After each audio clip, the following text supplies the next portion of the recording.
It's Saturday morning, and guess where we are? We're at the Elder Council with Dewey Freeman and Mark Sylvester. I'm your host and co-hosting here with my good friend Dewey. Dewey, it's how Good long into morning the to new everybody. year can you say Happy New Year? Do you have a rule on that? Oh, no, I don't. But usually I go to oftentimes the end of January. I think Emily Post, for you kids out there, Emily Post used to write an etiquette column in the newspapers, but you probably don't know what newspapers are either. That's why we're Or the who elders. Emily is.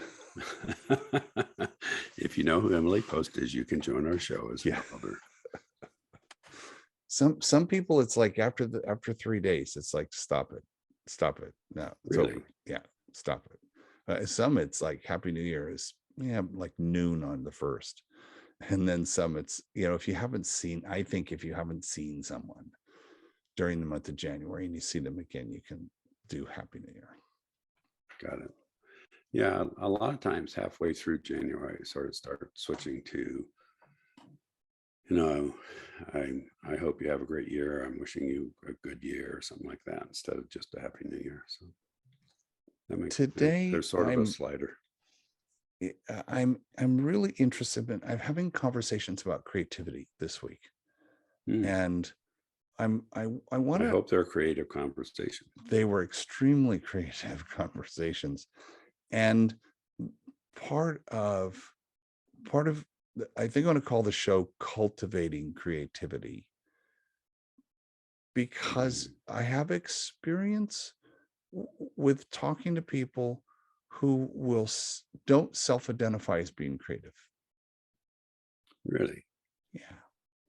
Do you know how they self-identify? Do you have a No, sense of how? I wasn't trying to figure that part out, but it was back in the day doing animation software and create, helping graphically create things.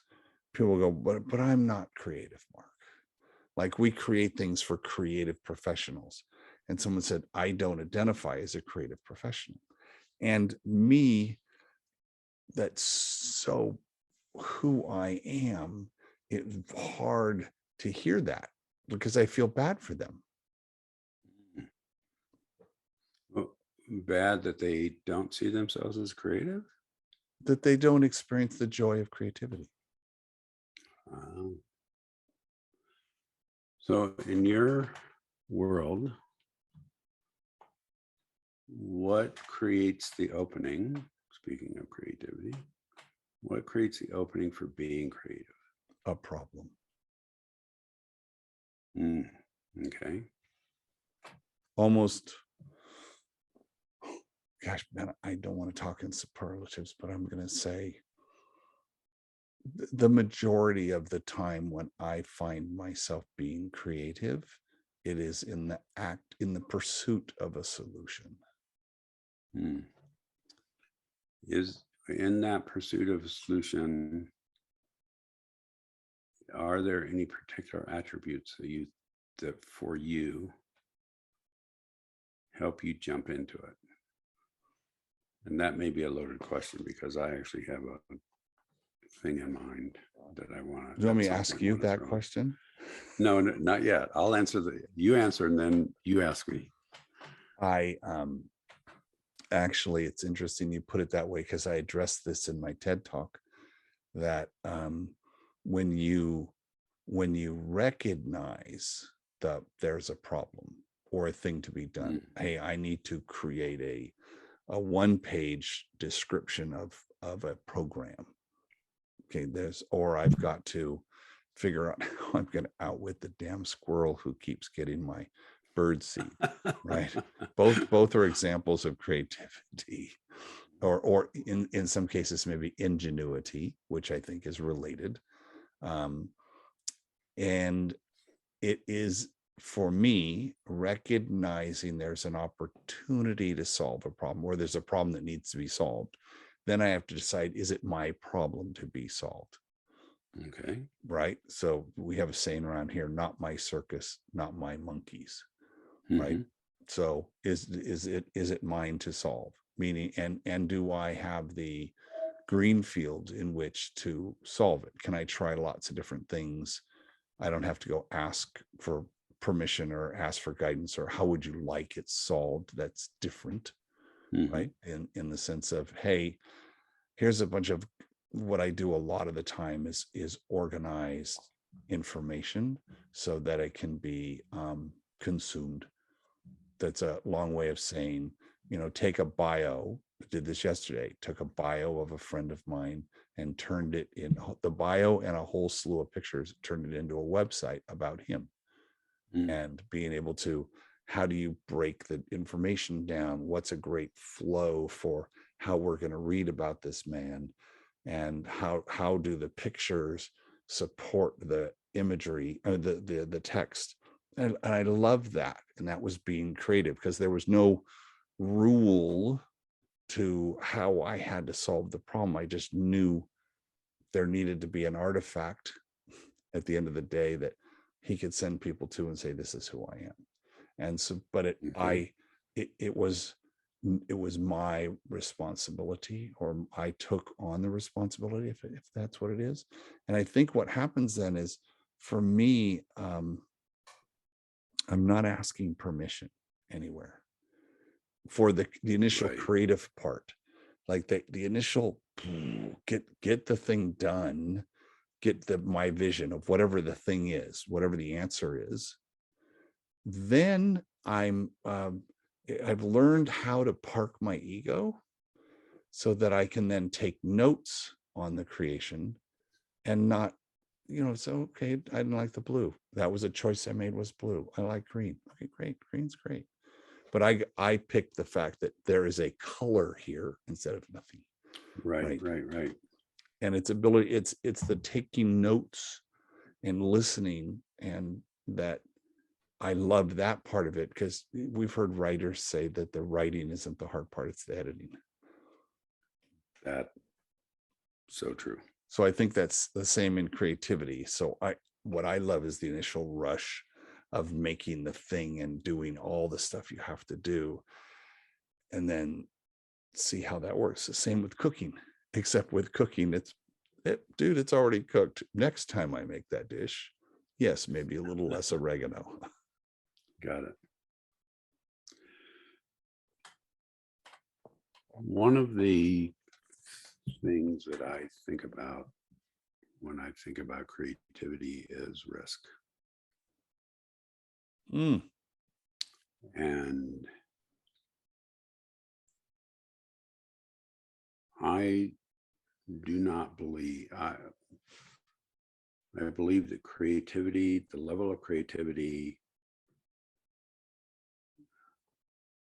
is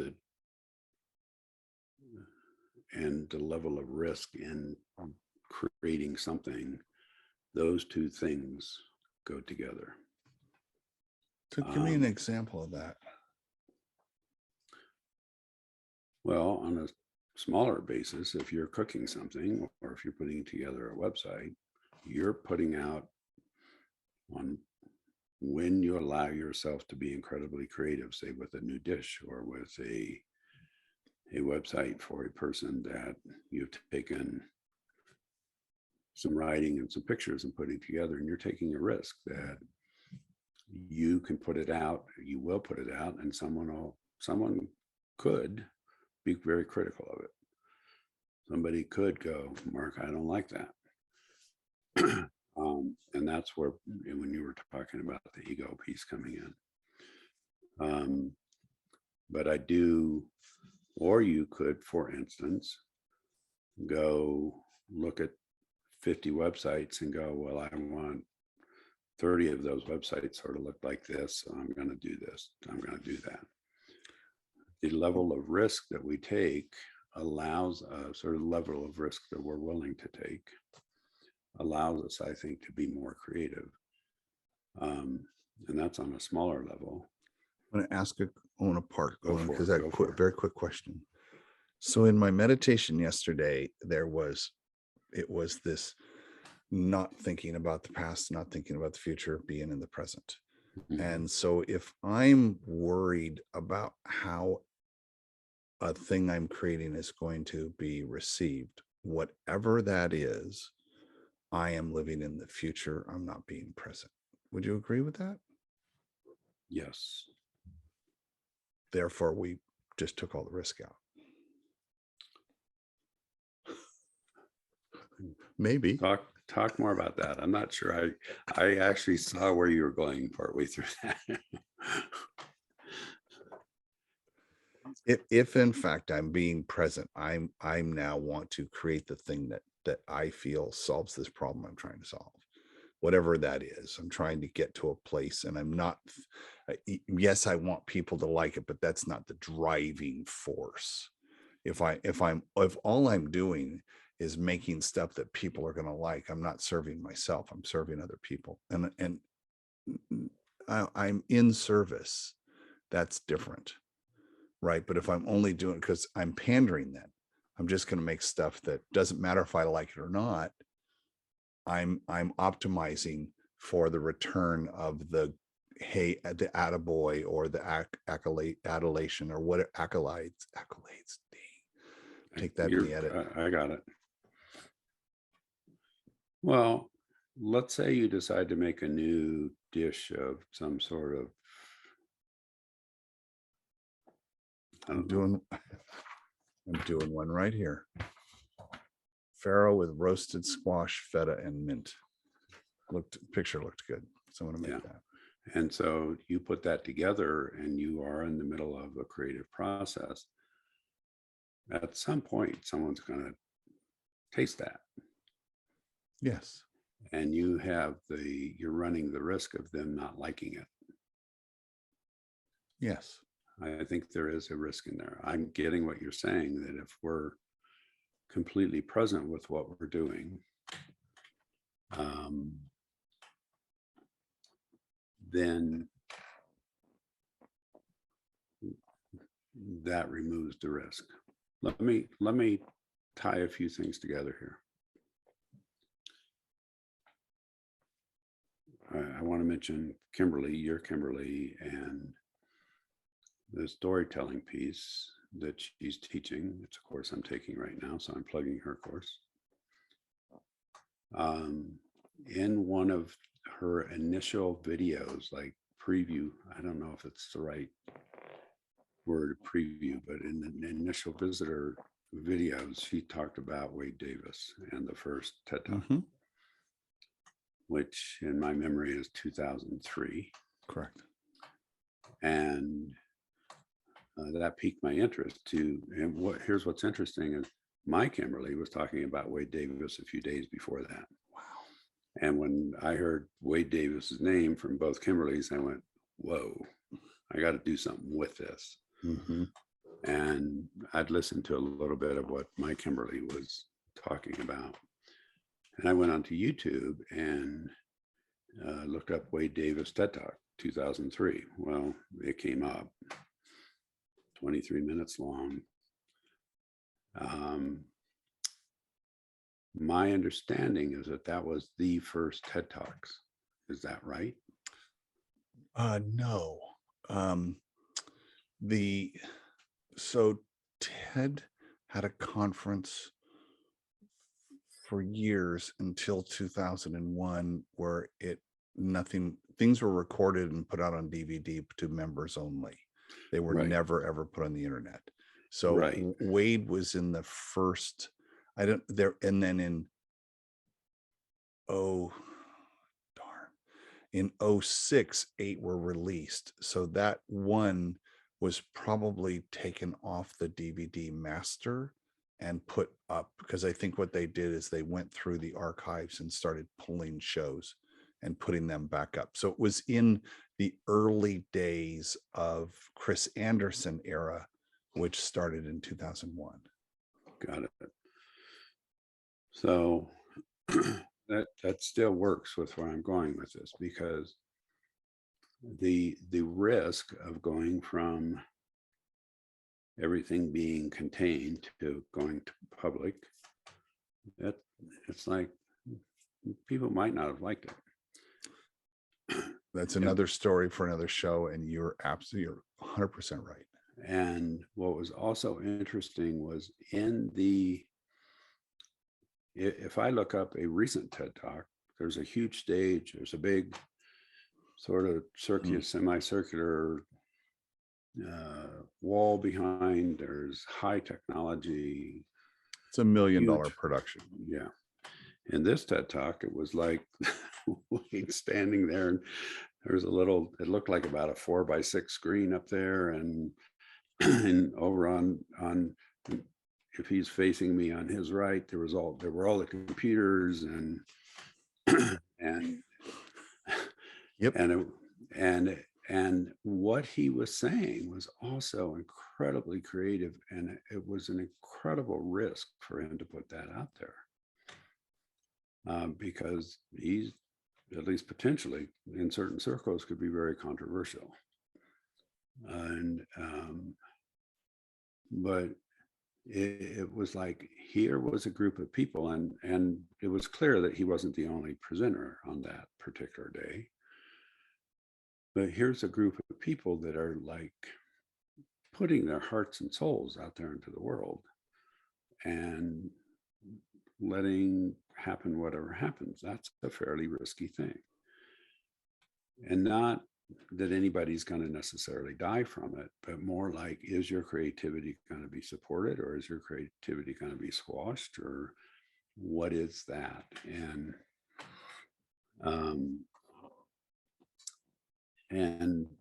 it's turned into, again, $1 million production at this point. So that's part of what I'm talking about, is the idea of taking something that may or may not be accepted into whatever is going, whatever comes down the road. And it's actually the same thing I did when I started the Gestalt Equine Institute of the Rockies. There were programs out there that were teaching equine assisted therapy. And I went and got a second level certification in those programs. But I kept going, this isn't enough. This is it's not hitting the point. It's not hitting where we need to hit. So I started a program then called Speaking Horse, and then that evolved into the Gestalt Institute. Well, that was a risk. It was like me saying the status quo doesn't work. And it wasn't necessarily a problem. Nobody was out there going, oh, this program's a problem. Except you. Except me. So it was a problem you had.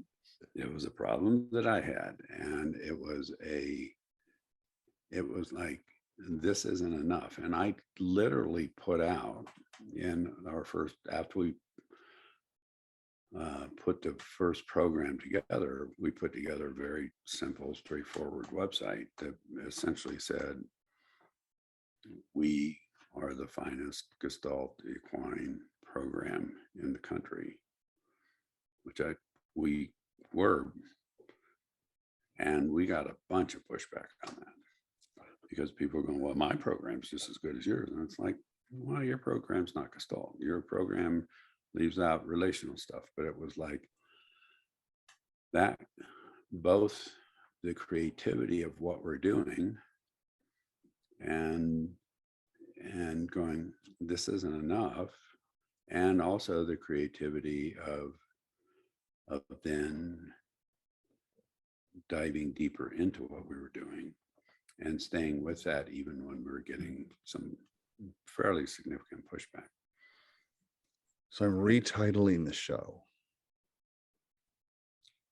In a very creative way. The courage to create. Exactly. Because, and you're right. And that's, I mean, that's actually one of the pieces that I admire about you, and is that you have that courage to create. You have that courage to put yourself out there and go, here it is. Here I am. I'm sort of emotionally naked out here. Here I am. Hello, everybody. This is what I'm putting together. And you may, I mean, I don't know about you and your career. I know in my career, I've certainly had failures Oh, that all I the went, time. oh yeah, man, this is going to be great. And I was like, oh, well, not But really. it in one universe that the failure is a reflection of me and my effort, but it is not, I am not a failure. That thing failed. And I'm able to, I don't know how or when that happened, but I've been able to disassociate from that thing enough to protect myself. And I don't know if that's ego strength. It could be ego strength. It's like, hey, they're not attacking you, they're attacking your work. Well, yeah, that's attacking me in one universe, clearly, right? Mhm. But you know, I'm I mean, and let's not even get started on people who create and put something out on the internet and then all the haters get on there. I'm not even going there. Yeah, That's yeah. I'm not even going there. But if someone doesn't like something, go back to the cooking, they don't like something, that's an, what Master Rick would say, an opportunity to train. Oh, Mhm. what was it you didn't like? Oh, well, you Exactly. hadn't asked me. I don't like Pharaoh. Oh, had never come up. I didn't think to ask you that. Exactly. Oh, okay. So what was it about it you didn't like? Well, it's kind of, grains are really big. Oh, have you ever tried barley? Barley has kind of a similar mouth feel, but it's smaller. Have you? No, I've not. Well, let's try the recipe with barley. So it's Mhm. not me. There's no, I think the thing as I get older is, as hard as this is, I'm trying to remove judgment from my universe, from my reality. Well, exactly. And which interestingly enough is about 80% of the work that I do with people is helping them remove judgment, Oh, just an aside. huh. Um, yeah. Good. Well, and what you're speaking to and what you spoke to earlier was a whole process of separating personhood and behavior, Right. which is Which we've it's talked about with the kid, with the baby, you right, know, who threw the food on the floor. right. It's like, okay, I'm not the grain that's in there. I'm not the barley. It's I made this meal. One of the pieces in taking and you also mentioned ego strength and the way that I would look at what you're talking about is working on dropping your ego, which instead of having ego strength, like I can stand up to this, it's like dropping it and being able to say, yeah, that's what I got today. I can take this and continue being creative and do something with this tomorrow. Um, I think it's, ego strength might be the wrong word, but the feeling is that, and it's not about me putting my, hey, if you didn't like it, then, I mean, it's not that at all. It's not allowing the criticism to wither me. exactly. And my wording for that is allowing that energy to move through you. Hmm. Okay. Um, And so the person who's listening right now, who's afraid, doesn't, it's hard to find the courage to create because they fear the judgment. There you go. There it is. exactly. There it is. There it is. Exactly. Boom. That's our show, ladies and gentlemen. Mic drop. Bye, Mark. So did I connect the dots right, Doc? That you did exactly, and that's what I'm talking about. Is we can be in the present when we're creating, and when we are in the present, I do believe that's when we're the most creative. When we're like, boom, here we are. I'm putting this together. I'm designing this. I'm creating this program. Um, whatever that may be. And that's in the present. And I suppose we have the choice of just creating for ourselves and never putting it out. And that actually removes the risk. unless we're Uh, self-judging. yeah, there's I love listening to artists of any level, music, painters, architects, any create any maker, someone who's a maker. Um, Mhm. under when I hear that, well, I just made it for myself. The fact that you like it really doesn't matter to me. I've heard that. Mhm. Like I don't care if you like it. Like they have a little attitude around it sometimes. I've heard that too. It's like Mhm. that's That'd go. you, Yeah, you've no, no, I totally get it. yeah, you've misconstrued my purpose here. It was not for you. Why are you making my art about you? Mhm. Oh, I didn't realize I was doing that. I'm sorry. I like Oops. it. I just said I like it. Well, good. The angry artist. But it's interesting because I was a sign painter in high school. I started painting Christmas windows as a way to make Christmas money because I don't like mowing lawns and taking out trash and doing normal kinds of chores that 15 and 16-year-old kids do. So I painted Christmas windows, made better That's money pretty too, cool. which turned into sign painting. And I became a sign painter as a side hustle to my cooking. And I did quite a bit of that. And what was interesting is I would run into artists because it was ostensibly art. It wasn't just signs. It was, I did windows. I did window Right, designs and right. stuff. Mhm. And they said, do you paint at home? I would get this question. I mean, like, do you paint? Do you draw? Are you an artist? I said, I was like, why would I do that? I'm not getting paid. So I never did art for art's sake. And so I was living in a very commercial world. And then I would run into artists who were, no, man, that's not why you do it. It's because it's for the art, that vibe. Mhm.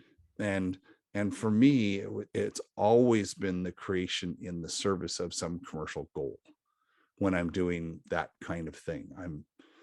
And now that I'm working on trying to get retired, I I wonder how my 68 years, it's probably 50 years of that mindset will shift or not.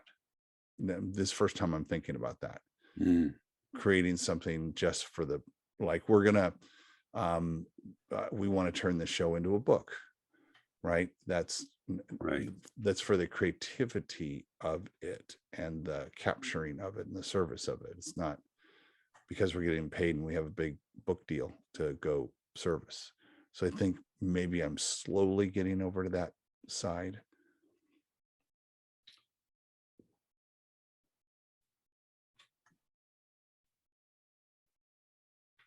What strikes me is that we can be creative and make a living at it, which is what you are speaking of. Or we can be creative and for another reason and not necessarily to not necessarily commercially. When we can be creative and make a living at it, what that says to me is that we're working to live, not living to work. Mm-hmm. And we're not putting widgets together all day long. We're actually trying to bring in something that is nurturing to us in our process of making a living. A lot of what you do, and frankly, a lot of what I do, and well, I'll speak for myself because this is a piece that I speak about, is that therapy, which is the way I primarily make my living. I'm doing some other things too, but and shifting into some of those other things. But therapy is an art. And when I'm in the process of creating art with another person through relational healing, then yeah, it's work, and it's different than other kinds of work. Um, and what you do, you're an artist in what you do. And even in that, there is a level there's a level of risk, especially if you're going to put it out. One of the things that I've done is, and this is in conjunction with my partner Kimberly, is named this year the Year of Magic and Imagination. And here's why I did that, is because there's something inside of me that's going, something's missing, something's not there yet, something needs to be spoken to that's not being spoken to. And I'm not even sure what that is yet.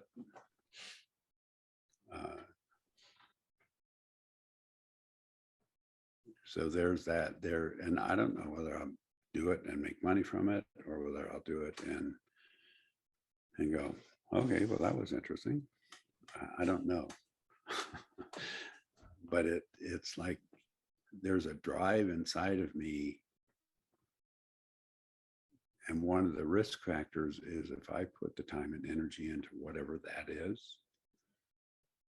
I will not have the same amount of time to work with clients. So, because whatever I'm going to do will take time. And how am I going to do that? So it's not just, I don't think it's just the risk of, is somebody going to like what we're doing? But it's the risk of literally changing your life to become an artist and spending your time finding that place where you can be creative in a way that that brings on a level of satisfaction to you.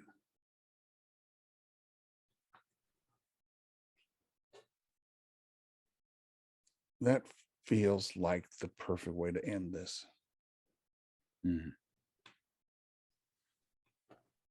That So what pursuit.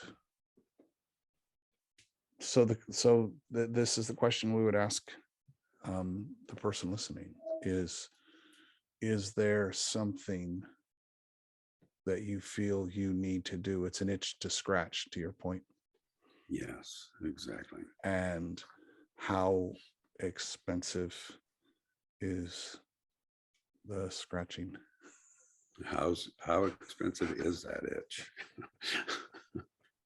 Well, the scratch that solves it, right? It might Yeah. be simple, or I might need to, it might take a year of my time that I don't have, so I have to do some other, I mean, we can do the, get out a spreadsheet or do the I learned Ben Franklin would do the T with the pros and cons of each thing. So, okay, here's the pros and cons of all of that. It might be a measured risk, right? Calculated risk, right? It's like, okay, I want to do that thing, but I'm also mature adult reasoning. I'm going to think about this. I'm not going to just go willy-nilly out. And I would have enough confidence in my ability to solve this problem. And that I know that there's a bunch of stuff I don't know. I know that I have I have conscious incompetence. Exactly. Right. Which we've talked about. But you trust yourself enough to say, I'm going to make good decisions along this path. And when I don't, I will learn from it. I will adjust and continue along the path, right? The part is not taking a step, it's committing to taking the next step. That's the hard part. Right. So I love that you named your year something that's a little scary. And I don't know if it's scary, but there's an aspect of the unknown to it. It's like, okay, there is a little bit of scariness in it. And I think that challenge to us as creative people, everybody is creative, whether you've unlocked that, admitted it, and stepped into it and owned it. You're right. It is a little scary because you are risking something. Who knows what that is, but there is risk to that. It's a risk. I wasted my time. Could be as simple as that. Exactly. Could be as simple as that. Exactly. So let's just encourage people to cultivate the courage to create. Absolutely. Dewey Freeman, my friend, I don't know what I would do without these Saturdays to figure out these big things. I know. This is very creative, actually. Thank you, my friend. Till we talk again. Thank you.